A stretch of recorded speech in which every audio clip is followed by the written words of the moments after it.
Sociopathic, mother-in-law next door, entry.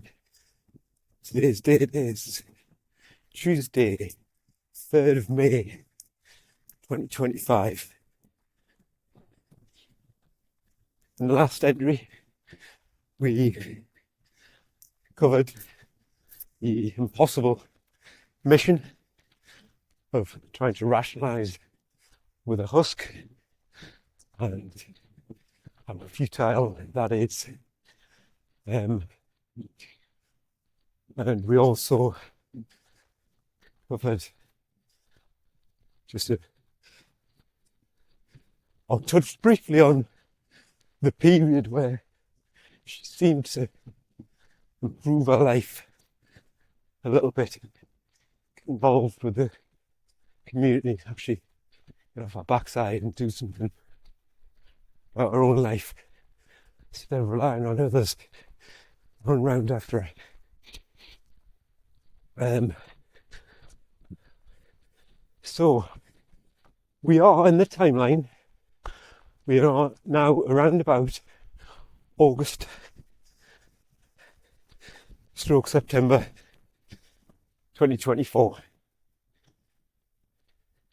So we are itching ever closer to getting up to date, and it's just worth pointing out that it was during this time period that Beacon and I marked first anniversary of stepdad's death, with a trip to the Lake District in Cumbria to a place called Keswick, which is a town in the Lake District which is a firm favourite.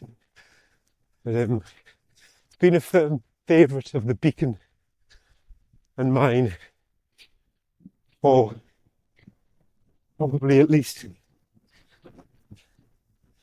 13, 14 years.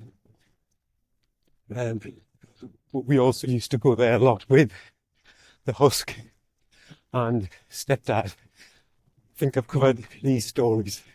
And we used to go away for either long weekends or even a week together. All 4 of us or 5 of us, including my daughter. So, first anniversary of stepdad's death.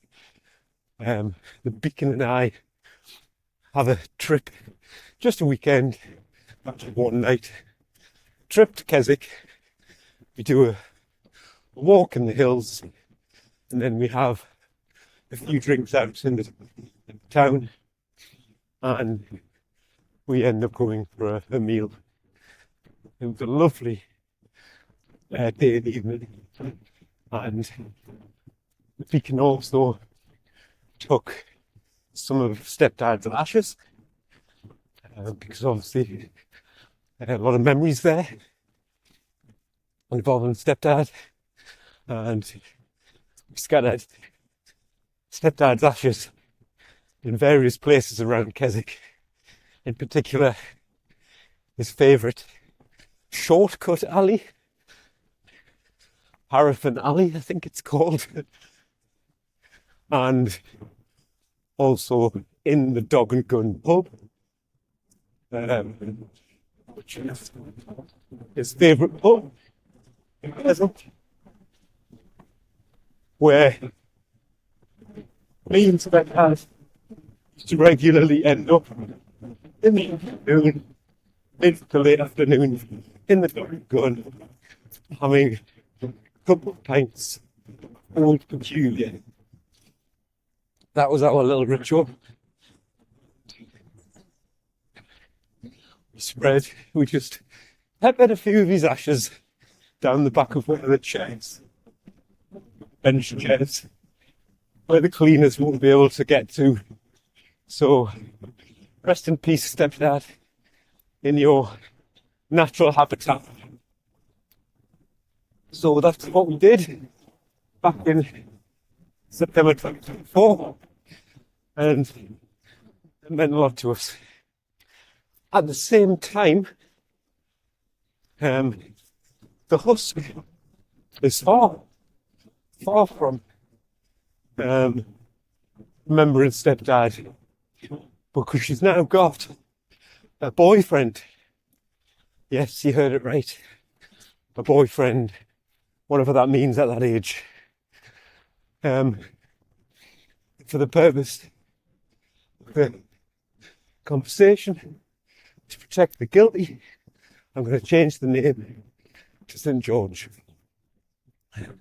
So St. George comes along around about August 2024. Stepdad's barely been gone 12 months. The ink's barely dry on the death certificate.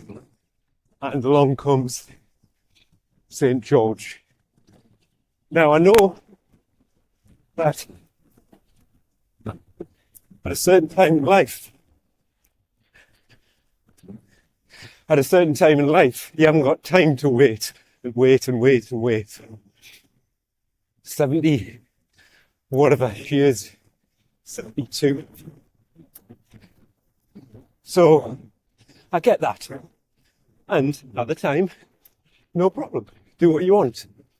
So St. George comes into the picture. So his background, well, what I know of it, he lives in the village, and as most people in the village know each other, but he knows the Beacon through work. Now, he's retired, same age as the Husk. He's retired, but he used to work at the same company the Beacon works for. Now, they didn't work together, but they knew of each other from the workplace. And by all accounts, he had respect for the Beacon. Probably, well, through work. She is, generally speaking, a well-respected professional at work. And the Beacon thought that he was a nice man. And one night, when we were down the local grotto, which is the nickname for the local pub, there's two pubs. One's called the Grotto, and the other one is called, well, I haven't got a name for that yet. Don't need one yet. So anyway, the Grotto. The Grotto is where all the locals drink. In the main pub in the village, it's more of a food pub. Kind of high-end gastro pub in the countryside. You do get locals drinking there. But there's a clear, almost class divide between the two. It's pathetic, absolutely pathetic. One is a little micro pub, cheap and cheerful, and the other is a high-end gastro restaurant, pub, whatever you want to call it. And the people who drink, the locals who drink in the gastro pub, it's a lovely pub. And generally speaking, the staff are really nice, good service, the food's excellent, and you feel like quite privileged to have a pub like that on your doorstep. Always people coming and going from far and wide to experience, the fine dining. But the pub itself, the bar, it's got a decent atmosphere about it. And the few regulars, locals that do drink there, they're just salt of the earth people. And they've got nothing about them. They've got no, they don't appear to have any insecurities. They don't appear to look down on anybody. They are probably what they would refer to themselves as working class. And so that's the pub, the proper pub. Now in the grotto, little microbrewery that's run by somebody who lives in the village. It's tiny. You know, there's only enough room for a dozen people in there, and it feels claustrophobic. And it's underground, it's got no windows, damp. And, you know, sort of place where you can't have any privacy. And anyway, we were in the, and the people who, so talk about the clientele, the people who drink in the grotto are kind of, I don't know how to put it, middle class wannabes. And they've just got a chip on their shoulder. They come across as insecure, threatened by anybody who has high self-esteem. The whole place is like a clique. Or, as I like to put it, it's more like a cult. And if you're not in it, you're not welcome. And they just seem to want to come across as if they are middle class in terms of resources, but they won't drink in the pub because it's more expensive. They'd rather sit in the dungeon with no windows and complain. All they do is complain about things. Pessimism. That's what breeds on the mouldy walls of the grotto. Pessimism. And it's the sort of place that just sucks your life out of you. As soon as you go in there, I want to go in to support a local business, but not at the expense of my soul. So, now what's interesting is the salt of the earth people who drink in the pub, the proper pub, they do go to both places. Mainly they go to the pub. It's a nicer environment, better crack. There's windows, hustle and bustle, people coming and going. They mainly spend, 80% of the time there. But they do spend, obviously I was guessing at these numbers, but, they do spend 20% time at the grotto. Mainly when they've just had a bit of enough at the pub, they'll go across, finish their night at the grotto, change the scenery, support the other business, change of, clientele, a bit of crap. And point is, they do support both. Now, the insecure middle class wannabes with a chip on their shoulder and nothing but pessimism, the regulars, in other words, regulars in the grotto, they will not drink under any circumstance, bar maybe a funeral. They will not drink at the pub. And what is that all about?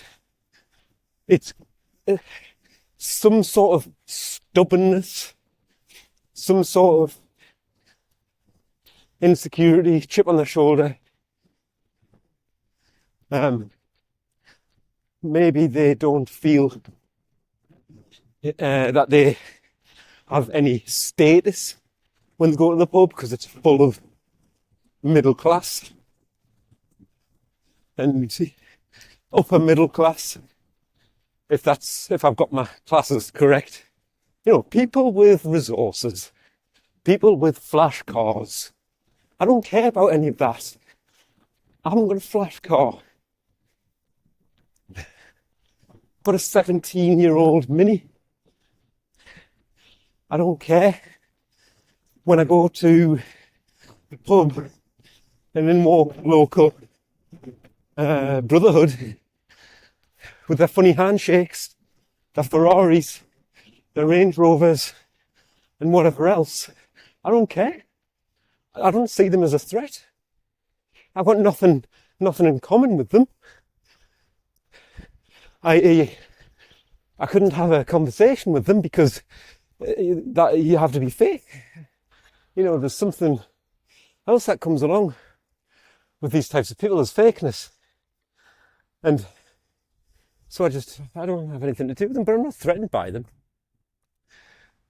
And I think that's what that is in terms of the grotto crew. I think they feel relevant in their own little cult, and they can't go somewhere where they are just blend in and they are nobody, no status. And, you know, I think it's almost like a child will stay on at school into A-levels just because his peers are, rather than leaving, having to go to college, do something a little bit more appropriate for them, a little bit more constructive, through fear of being alone, of not having any new friends. I think it's exactly the same. And this is just repetition. It's just childish behaviour. You want to spice up your life. You want to try something different. Go somewhere different. You never know. You might actually bump into somebody who you haven't seen for a long time, and you might actually have some good conversation, rather than just sitting and having the usual same broken record, repetitive, sceptical nonsense, boring, soul-sucking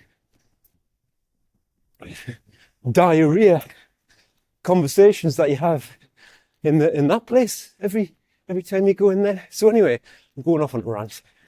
I just wanted to really give you some background to the dynamic in this village, because obviously you need to know which side St. George comes from.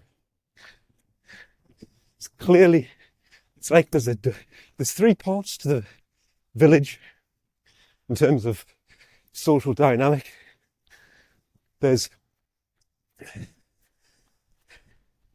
the people who, let me see if I'm thinking on my feet here. There's people who have a comfortable amount of resources and they've got a nice house.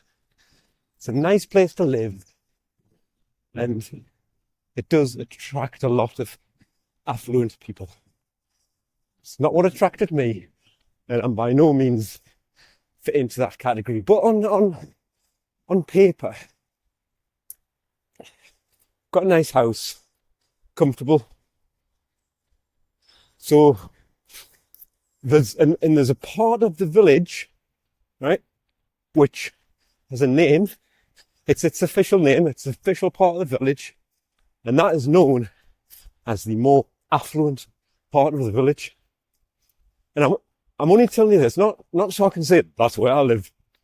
It's very, very important that you understand psychology of what's going on in this village. So there's the affluent part of the village, which is where I live.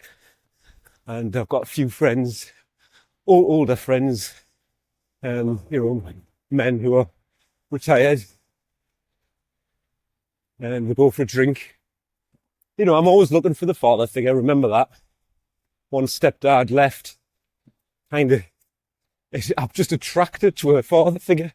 That's definitely my psyche working. So I've got a few friends in this part of the village, and they're really, really nice, really kind, really generous. And I can absolutely tell you, without any doubt in my mind, they do not look down on anybody else in the main. I'm not speaking for everybody. I'm talking about in the main. There are one or two snobs in my part of the village who think they're a bit above Why is this relevant? I just feel like it is. So there's I'm just going to call that the of a 3-tier class, 1, 2, 3. That's tier 3. And then there's tier 1, which is the far end, and the geography this is not a coincidence. At the complete opposite end of the village, in the middle of the village, there's a river. It's beautiful, it's idyllic.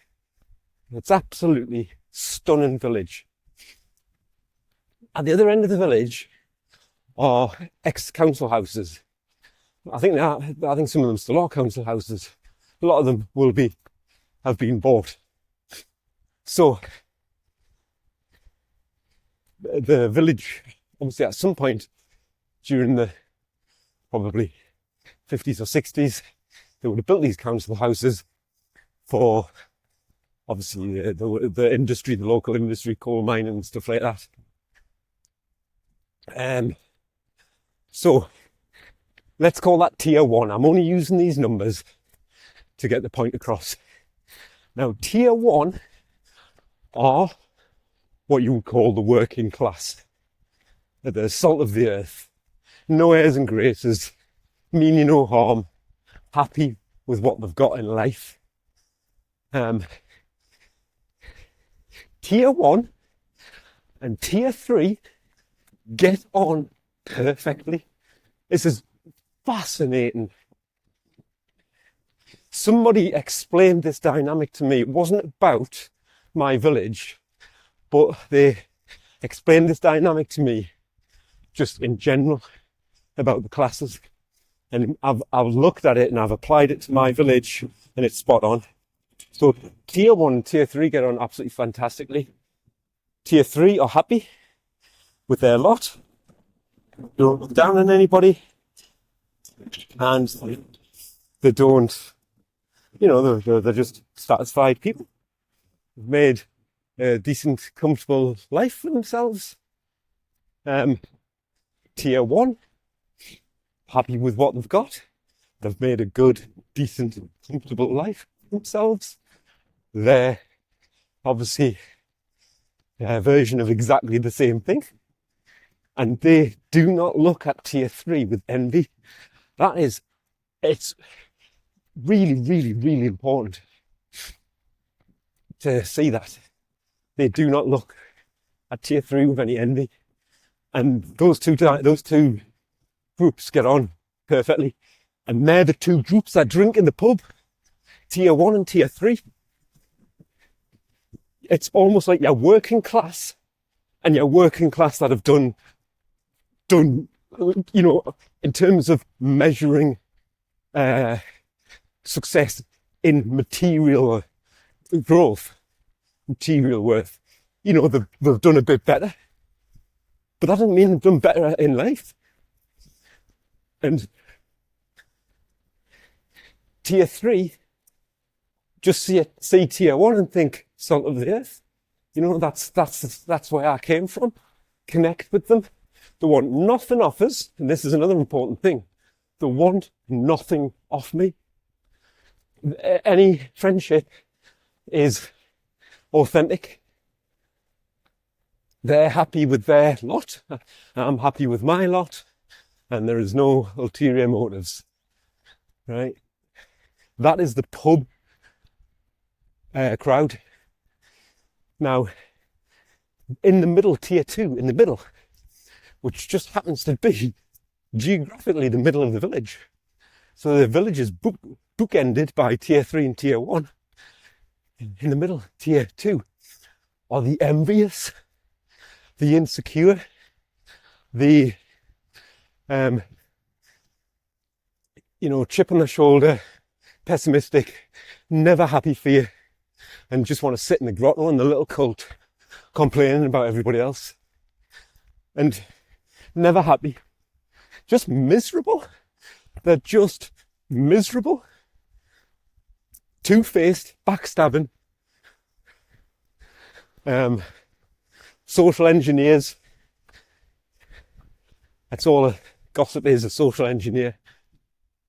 And that's the middle tier. They do not like tier 1